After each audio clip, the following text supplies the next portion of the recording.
Hello बच्चों, कैसे हो आप सब। आई होप आप सब अच्छे होंगे, बढ़िया होंगे और मस्त होंगे। वेलकम करता हूं आपके अपने यूट्यूब चैनल मैथ्स वाला पर। आज मैं फिर से हाजिर हूं आपके एक और प्रॉब्लम का सॉल्यूशन लेकर के। बच्चों, इससे पहले के वीडियो में जो हमने पढ़ा था वो दो शहरों या कोई दो बिंदुओं के बीच की दूरी के बारे में पढ़ा था और उन दूरियों को निकालते कैसे थे, कौन सा फॉर्मूला लगता था, इन सारी चीज़ों के बारे में इससे पहले के वीडियो में हमने पढ़ लिया है। वहां पर डिस्टेंस फॉर्मूला को लगा करके दो शहरों के बीच की दूरी निकाल लेते थे।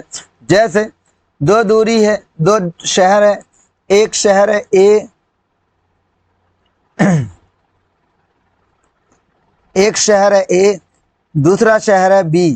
इन दोनों शहरों की बीच की दूरी कैसे निकालते थे, और इस ए का निर्देशांक x1 y1 है और बी का निर्देशांक x2 y2 है। तो वहां पर हमने जो इससे पहले एक्सरसाइज 7.1 में पढ़ा था कि इन दोनों की बीच की दूरी कैसे निकालते थे, तो वहां पर डिस्टेंस फॉर्मूला लगाते थे और निकाल देते थे। लेकिन यहाँ पर बच्चों कुछ अलग है। क्या अलग है कि अब ये शहर ए और शहर बी है। अब एक टावर कंपनी वाला है, वो चाहता है क्या इन दोनों शहरों के बीच में एक टावर लगा दे।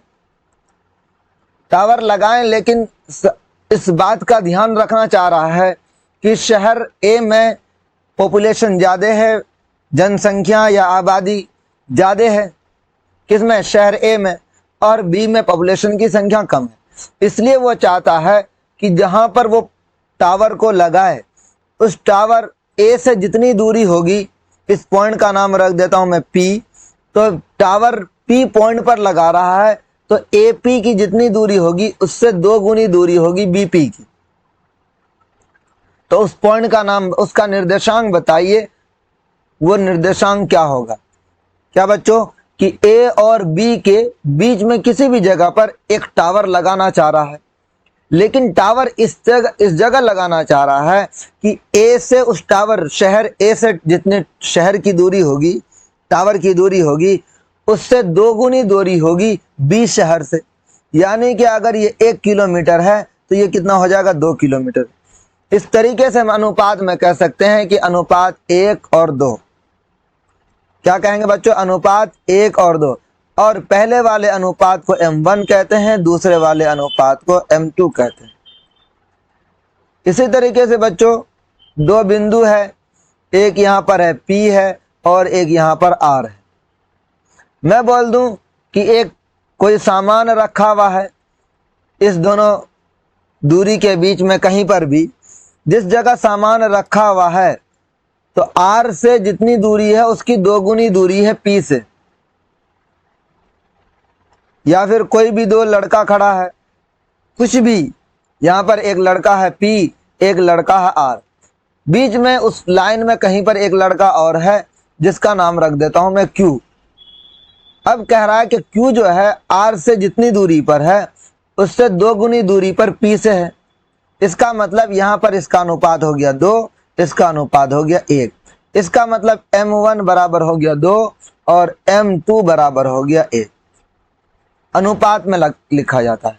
लेकिन अगर ऐसा भी हो सकता है बच्चों, क्या कि दोनों के बीचों बीच हो, यहाँ पर P है और यहाँ पर R है, इनके बीचों बीच में है, बिल्कुल मिडिल में है, तो इसका मतलब एक इधर भी और एक इधर भी, तो वो एक अनुपात 1 का हो गया। मतलब कि वो 1 किलोमीटर भी हो सकता है, 1 मीटर भी हो सकता है, 1 सेंटीमीटर भी हो सकता है। इस तरीके से m1 भी 1 हो गया, m2 भी 1 हो गया। यहाँ पर इसी चीज का इस्तेमाल होगा और यहाँ पर इस चैप्टर में जो हम लोग पढ़ेंगे उसका यूज करेंगे हम लोग सेक्शन फॉर्मूला का, विभाजन सूत्र का इस्तेमाल करेंगे। किसका इस्तेमाल करेंगे बच्चों, विभाजन सूत्र का इस्तेमाल करने वाले हम लोग एक्सरसाइज 7.2 में। इससे पहले 7.1 पढ़ा था जहां पर हमने डिस्टेंस फॉर्मूला लगाया था। अब हम पढ़ रहे हैं विभाजन सूत्र। एक्सरसाइज 7.2 के जितने भी सवाल हैं वो सारे सवाल विभाजन सूत्र पर आधारित। और इस चैप्टर से, ये चैप्टर एक्सरसाइज 7.2 बहुत ही इंपॉर्टेंट चैप्टर है। यहां से काफी सारे सवाल देखने को मिलते हैं। आज आप इसको याद कर लिए। याद करना आसान है। क्या है, 12 21 से, यानी कि m1 x2, अगर पहले m1 ले रहे हैं तो उसके साथ में x2 लेंगे प्लस m2 x1। इसी तरीके से इधर m1 y2 plus m2 y1, यानी कि पहले 1 2 है, उसके बाद 2 1 है। इसी तरीके से y वाले में भी नीचे में क्या करना है, दोनों को जोड़ देना है, m1 प्लस m2, इधर भी m1 प्लस m2। इस वाले सेक्शन से m1 x2 plus m2 x1 upon m1 plus m2, इससे x का निर्देशांक निकल जाएगा, और m1 y2 plus m2 y1 upon m1 plus m2, इससे x y का निर्देशांक निकल जाएगा। क्लियर बच्चों? चलिए इसी तरीके के सवाल को हम सबसे पहले सॉल्व करते हैं। एक्सरसाइज 7.2 के पहले क्वेश्चन को देखते हैं किस तरीके से सवाल किया जाता है। कहा उस बिंदु के निर्देशांक ज्ञात कीजिए जो बिंदुओं -1 और 4 -3 को मिलाने वाले रेखाखंड को 2:3 के अनुपात में विभाजित करता है।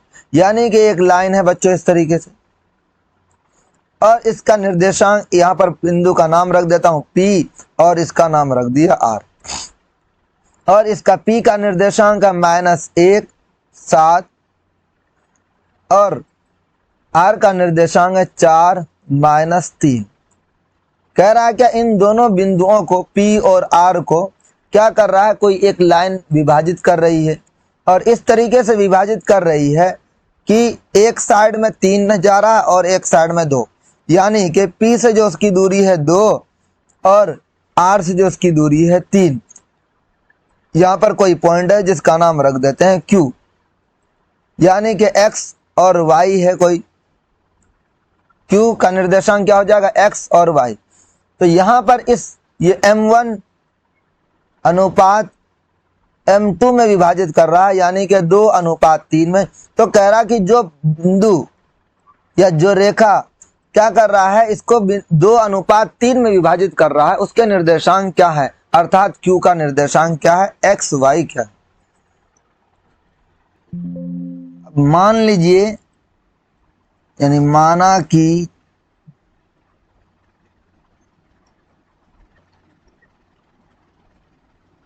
बिंदु है Q जो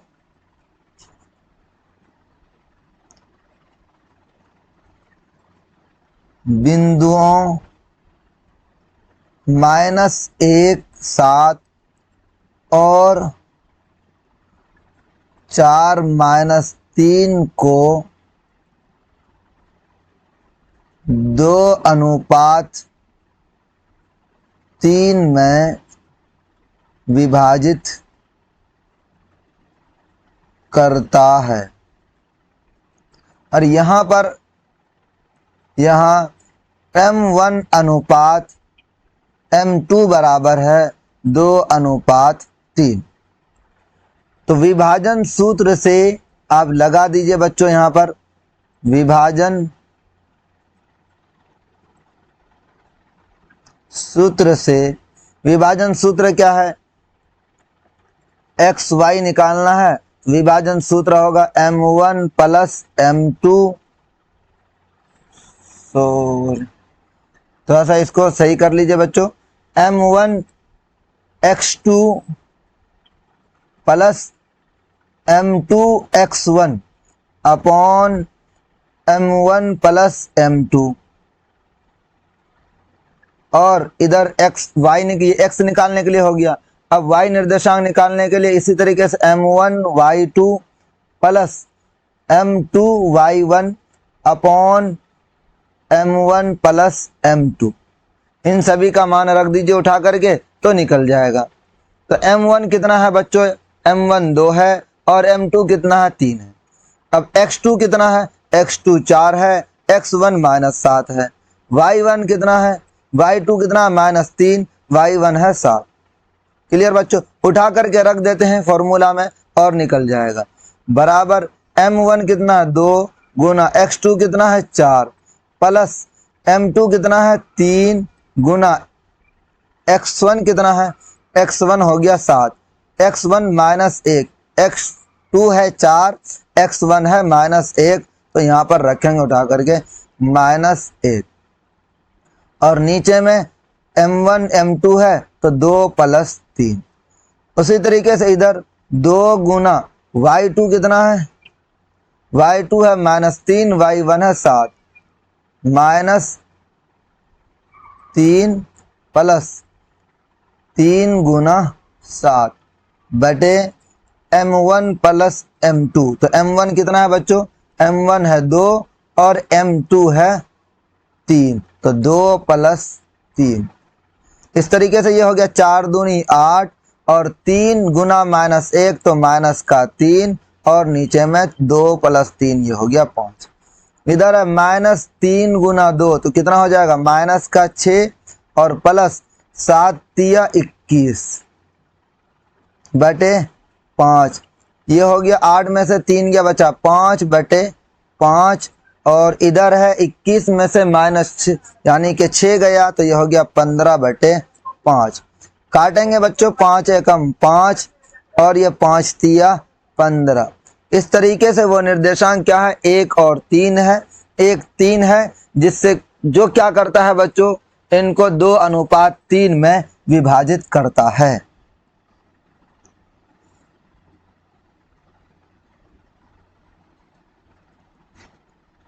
क्लियर बच्चों। चलिए अब नेक्स्ट क्वेश्चन की ओर चलते हैं। नेक्स्ट क्वेश्चन है बिंदुओं 4 -1 और -2 -3 को जोड़ने वाले रेखाखंड को समत्रिभाजित करने वाले बिंदुओं के निर्देशांक ज्ञात कीजिए।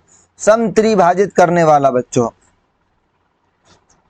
ये एक बिंदु है, इस बिंदु का नाम रख देते हैं P, इसका नाम रख देते हैं R और यहाँ पर है 3 बराबर। समत्रिभाजित का मतलब हो गया बच्चों 3 बराबर भागों में बांटने वाला। अब इनका नाम रख दीजिए Q, इसका नाम रख दीजिए T। P जो दिया हुआ है बच्चों वो 4 -1 दिया हुआ है और ये दिया हुआ -2 -3। इस तरीके से कह रहा है क्या, समत्रिभाजित करने वाले बिंदुओं का, यानी तो 2 है यहाँ पर Q और T, ये दोनों मिला करके इसको समत्रिभाजित करेगा। तो इस तरीके से पहले हम लोग क्या करेंगे बच्चों, Q का निर्देशांक निकालेंगे। जब Q का निर्देशांक निकालेंगे तो ये क्या हो जाएगा, 1:2 में बढ़ जाएगा, 1:2 में। और जब T का निर्देशांक निकालेंगे तब ये 2:1 में हो जाएगा। क्लियर बच्चों। चलिए बना करके देखते हैं इसको। माना कि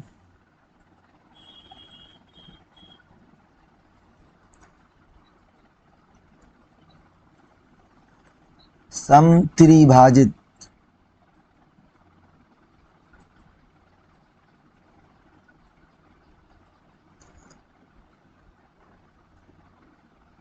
करने वाले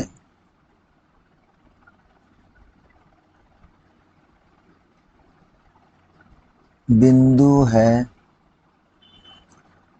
Q और T। इनको विभाजित, समत्रिभाजित में कौन विभाजित कर रहा है बच्चों, Q और T विभाजित कर रहा है। तो जब हम क्या लेंगे, Q को मान करके चलेंगे तो Q बिंदु जो होगा बच्चों वो रेखा को क्या करेगा, 1:2। Q जो है ये 1:1, हिस्सा इधर जा रहा है 2 हिस्सा उधर जा रहा है, तो इसका मतलब हुआ 1:2 में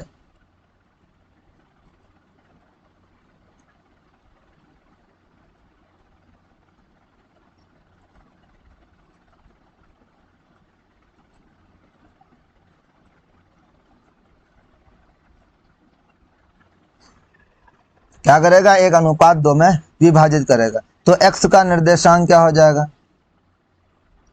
तो x निर्देशांक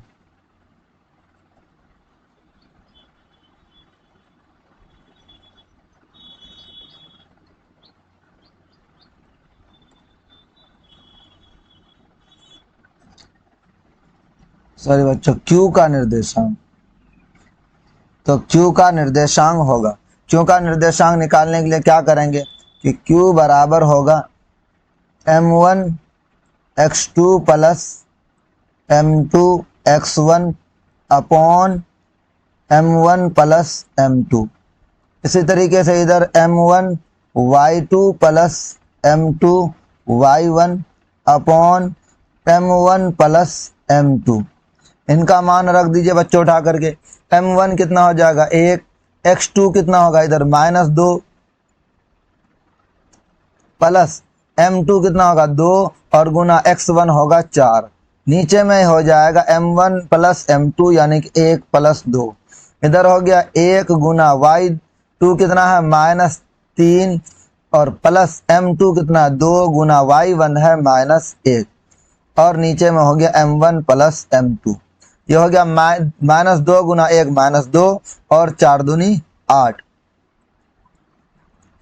-2 प्लस 4 दूनी 8 बटे 3 बराबर इधर निकल जाएगा कितना -3 गुना 1 तो -3 और प्लस 2 गुना -1 तो -2 -3 -2 बटे 3। तो ये हो गया कितना 8 में से 2 गया बच्चों हो गया 6 और नीचे में ये हो गया 3 और ये -5 बटे 3। इस तरीके से Q का निर्देशांक जो निकला बच्चों वो क्या निकला 3 से ये कट गया 6 2 बार में 3 दूनी 6 तो 2 -5 बटे 3 ये Q का निर्देशांक निकल गया। अब क्या करेगा बच्चों Q और T माना था हमने। अब T भी इसको क्या करेगा T जो है इस रेखा को 2:3 में बांट 1 में बांट रहा है। T 2 हिस्सा इधर जा रहा है 1 हिस्सा इधर जा रहा है तो 2:1 में बांट रहा है। तो इसको हम लोग उसी तरीके से सॉल्व करेंगे।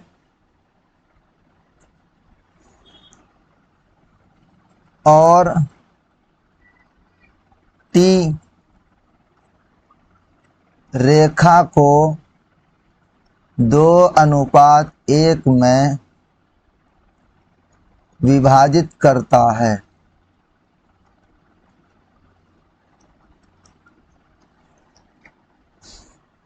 इसलिए m1 अनुपात m2 कितना हो जाएगा बच्चों 2:1 हो जाएगा। और T का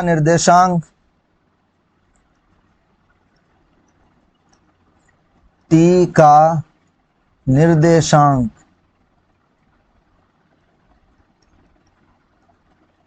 बराबर होगा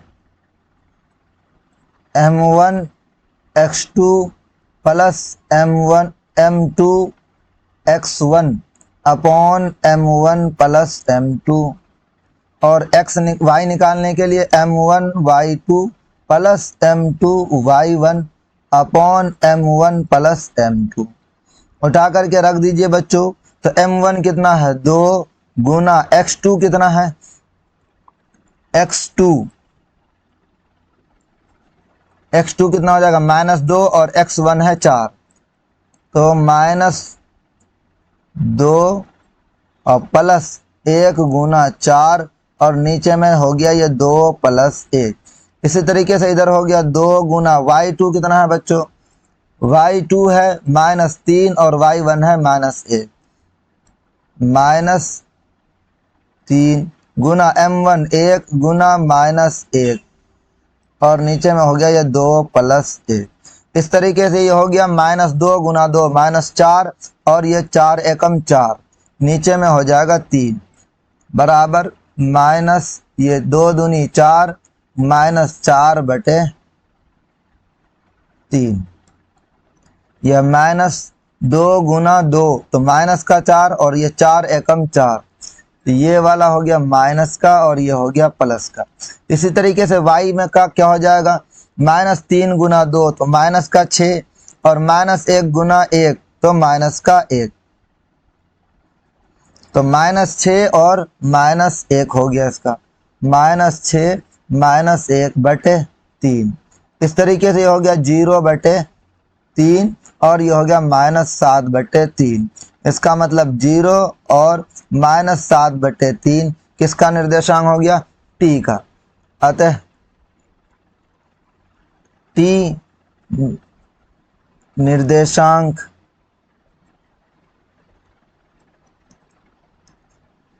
क्या होगा 0 -7 बटे 3। क्लियर बच्चों, उम्मीद है कि